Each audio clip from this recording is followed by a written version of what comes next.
This week's Raw emanated from a place that's about an hour and a half north of me that I could not be bothered to get tickets to. Because I don't want to spend that much money to go to a Raw, which is probably going to be kind of subpar. We begin with Ambrose. Smart move. Cuts a bit of a promo, then Orton comes down. Smart move. And then New Day comes down. Uber smart move. We've wasted everything in the first couple minutes of Raw. Leads to the impromptu tag match. Alright, initially, Ambrose, Orton working really well. This match had a lot of stomps. A lot of stomps. Think it's a lot of stomps, then add more stomping to it. Miscommunication. Heels play the number game. 1, 2, 3. Ambrose and Orton lose. On the way to their big match, taking on Harper and Strowman at Hell in a Cell. Alright. Good, solid opener. The Authority's not there, so Kane is running the show. Kane's at the main event against Seth Rollins. Kane. A lumberjack match because the Authority never officially shows up, but instead they keep on just popping up. Via conference call. So a little on the way backstage, which actually worked pretty well. They heavily talk about the awesome match that Bayley and Banks had. And to talk about how awesome women's wrestling is, we then go into Nikki versus Naomi. With the crowd doing Bliss for Who Wants Sasha chants. And the match is like most matches between Nikki and Naomi. It's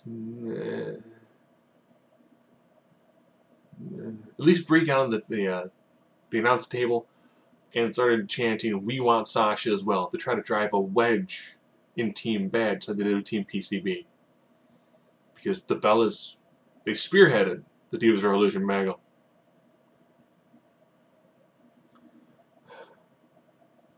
Neville and Cesaro took on a team of Barrett and Sheamus. Neville and Cesaro go for a really nice sort of almost like flipping corkscrew moonsault spot where Cesaro just held on to Neville's foot and flipped him into the air. And he landed awkwardly on Barrett, which I think really, really hurt this match because Barrett takes like a foot to the gut, like a spinny, flippy foot to the gut. And then he gets the quick tag out. He's not seen on the apron for a little bit. Okay. Bullhammer from the outside to Neville. 1, 2, 3. Sheamus and Barrett. The victory. Alright, not bad. Decent match. Time for your U.S. Open Challenge. Ziggler.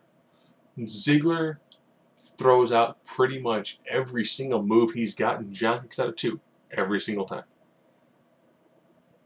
John is an AA. 1, 2, 3. AA is the most powerful finish move in the history of wrestling. But all in all, it's a solid match. Crowd was super into it. Constantly hoping that maybe Ziggler would win. And also, there's a proposal during the match. And Ziggler left the ring because he saw the crowd was reacting to something else going on. And John was smart to get a hold of the mic and be like, "She said yes." So he was smart to acknowledge the moment and bring it back to the ring. Roman cut a promo that pretty much summed up every single thing going on with him and Wyatt.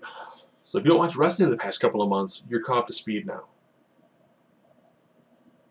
And then Bray came down. Cut a little bit of a promo with fireflies everywhere. I mean, it's Chicago, so we love us some Bray Wyatt. Period. Which then leads to the Strowman-Roman Reigns match.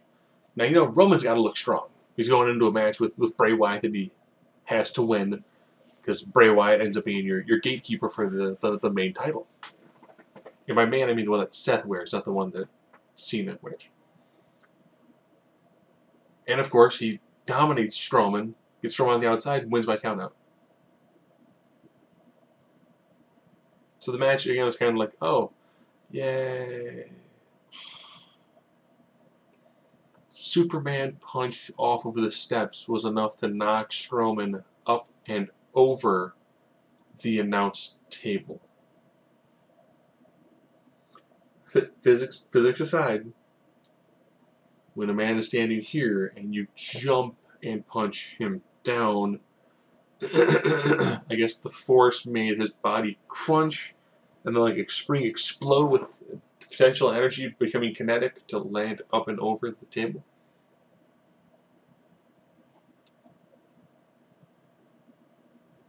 Charlotte and Becky took on Brie and Alicia, with Natalya on the outside, Paige on commentary. Paige eventually gets involved, kind of attacks Natty. Natty gets hit to the back of the head by Brie. Also, randomness happens, and pretty much within the rest peripheral vision, Nikki shows up, hits her forearm shot, missile dropkick, or Brie missile dropkick, Brie mode dropkick, whatever you want to call it, 1, 2, 3. And it was a meh women's match. Rusev took on Ryback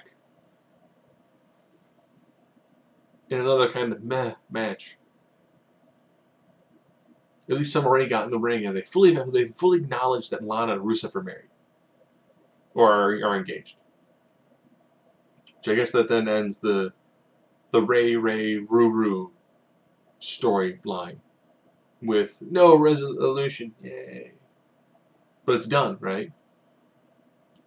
I mean, the only way to have it be better would be to have Hugh Jackman come in as a special guest, mind meld with Ellen Page to send him back in time to kill the writer who thought up the idea of Dolph Ziggler-Rusev feud that dealt with Summer Rae and Lana.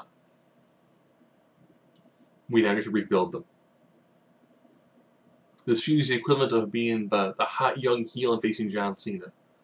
Hopefully by next year, everything will be back to normal and they'll have a decent push again. Kevin Owens took on Kalisto. He took on Sin Cara last week, and it was a nothing match that I didn't cover. And this time he took on someone smaller and faster, and dominated it. Worked well enough. The Dudley Boys took on the Ascension. Man, I spaced that out for a minute. Dudleys have got next to zero pop now. They easily dominate the Ascension. They hit a Doomsday device, which the crowd barely pops for, and then they hit the 3D, which the crowd mildly pops for. Main event, lumberjack match. Corporate Kane was told he couldn't fight Seth Rollins, but Demon Kane's entirely different. So Demon Kane pretty much dominates Seth Rollins. And now drive home happy, Chicago.